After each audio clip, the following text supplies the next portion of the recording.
दुनिया का है ये दुनिया का है भाई अनित्य नित्य चलती तुरंत हो जय हमार संग है संग के जवैया हमार घर के ओकर बिना हमार मन के गुजर नहीं कर दिया ऐसा हो जाए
मैं बैठे पल्ला घर के डंडा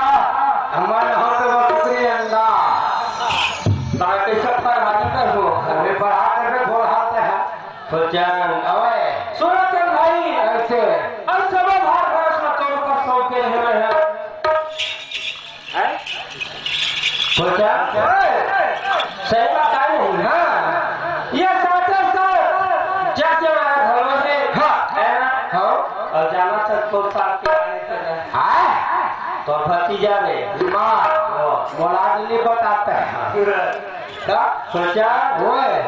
संगे मनाते कहा भाई हाँ हाँ संगे मनाते छठी हाँ और ये जब क्या कर हम दोनों एक कहाँ बार बार खर्चा कर दो बाबू तक आवा थे लेकिन सम्मान लेते प्रोग्राम भाई तो बच्चे बातें बात ऐसे भैया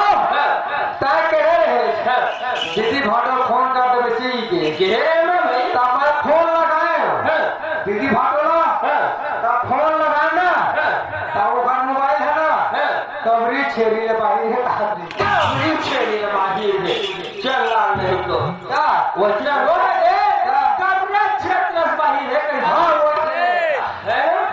कबरी छेड़ी पाई तो चल ओए उसने किस मोबाइल है हां भाई मोबाइल के चक्कर में झड़ रही हां ये तो दिन भर में खिया गए काले चोरा में कार्यक्रम में हां है ना तो भाई मैं के घर में हूं ये के तैयारी कर हूं हां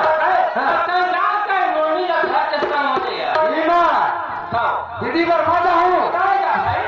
अब भैया और अब जा बता हूं अब भाटो संग मुलाकात हो गई आओ लिया अब बढ़ू और पाप है तो भाटो होता सीना में तो होती आगे है चल ना ताही से की कथा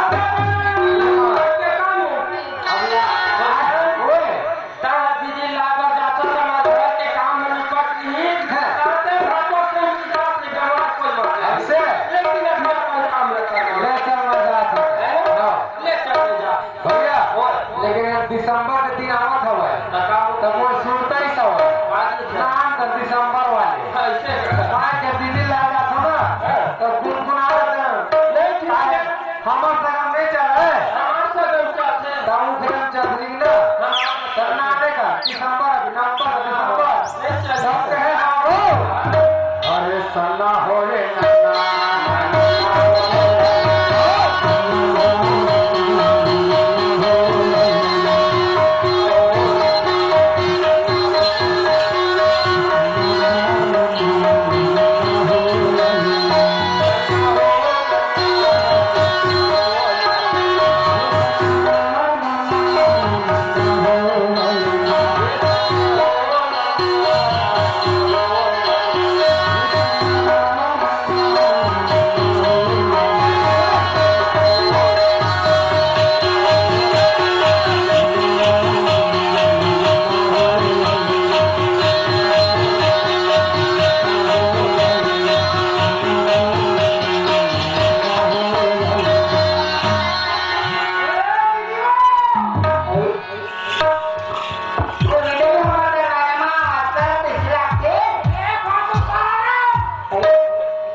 दीदी का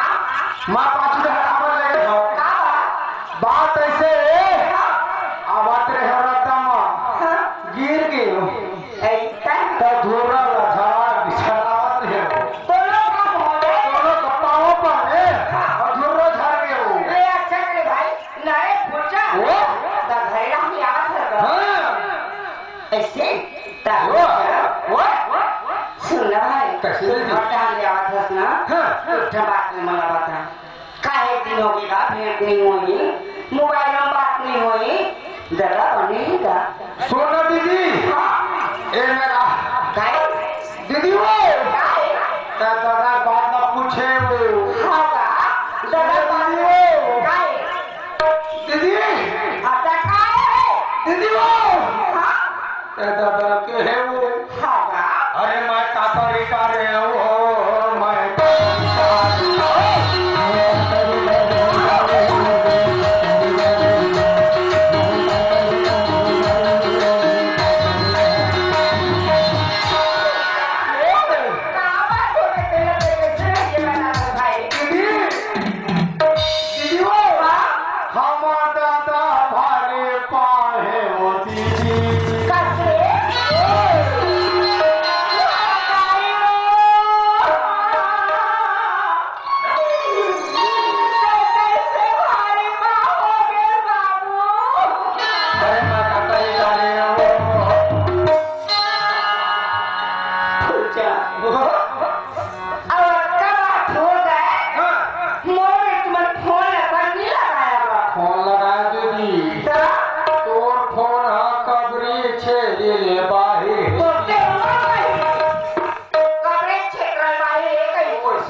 दादा की बात तो जैसे भी है दाई बनी दीदी वो दीदी का बात है भाई हमर दाइला पर चगल दे दीदी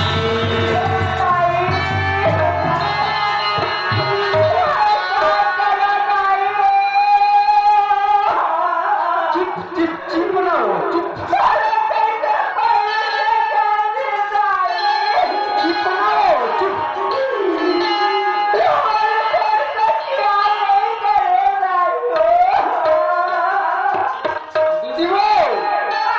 मैं काका लेटा रहे हूँ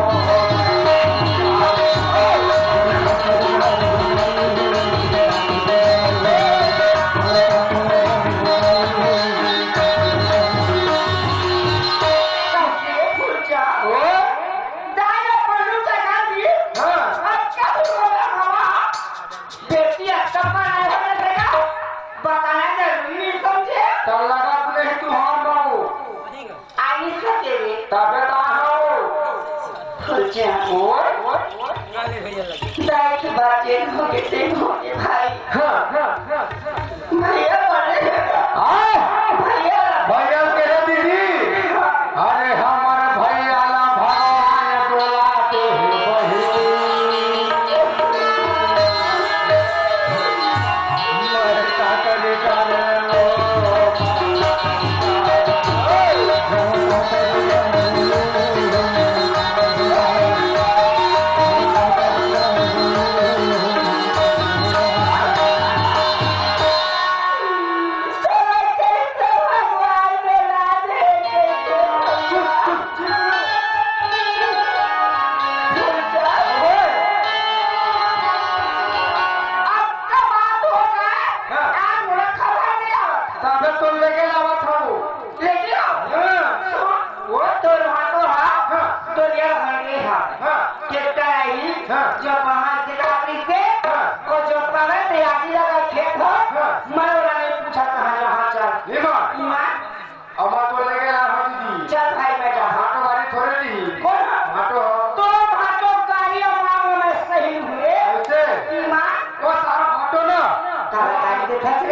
नहीं वो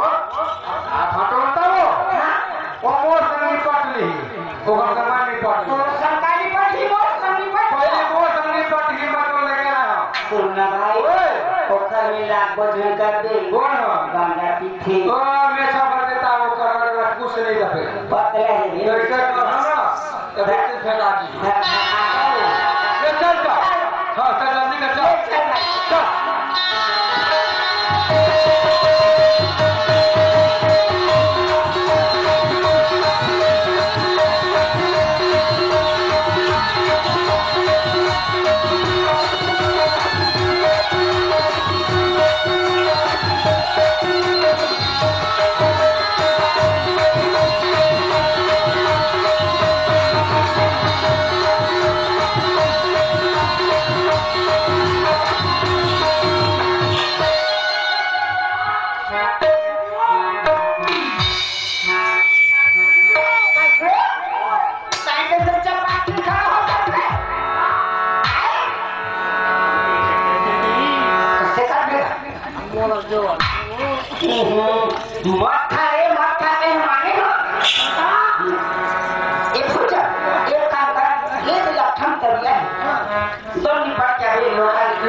जल्दी आवे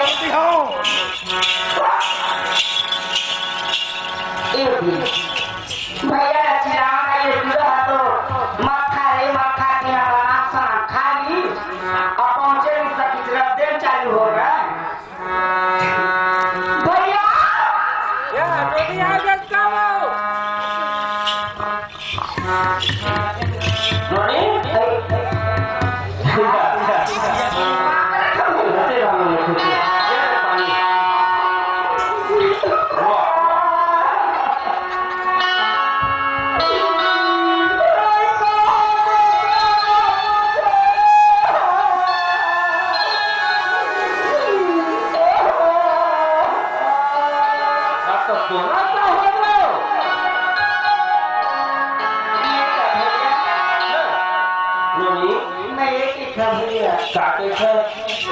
बेटी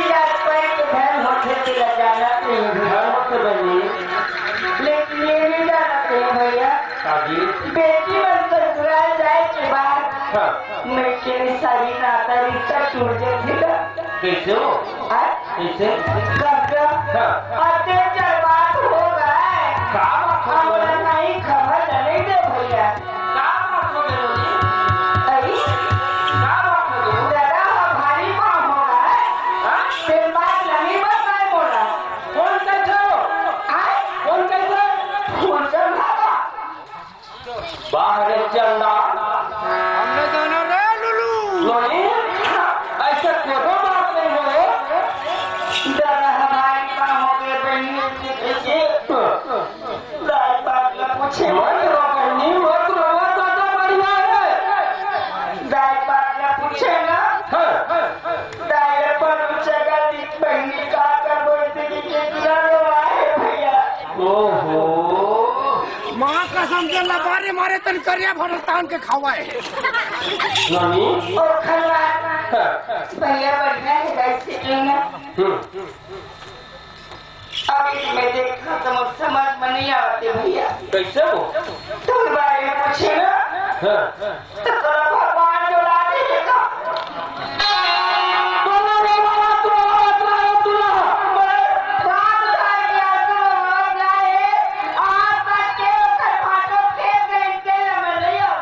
नानी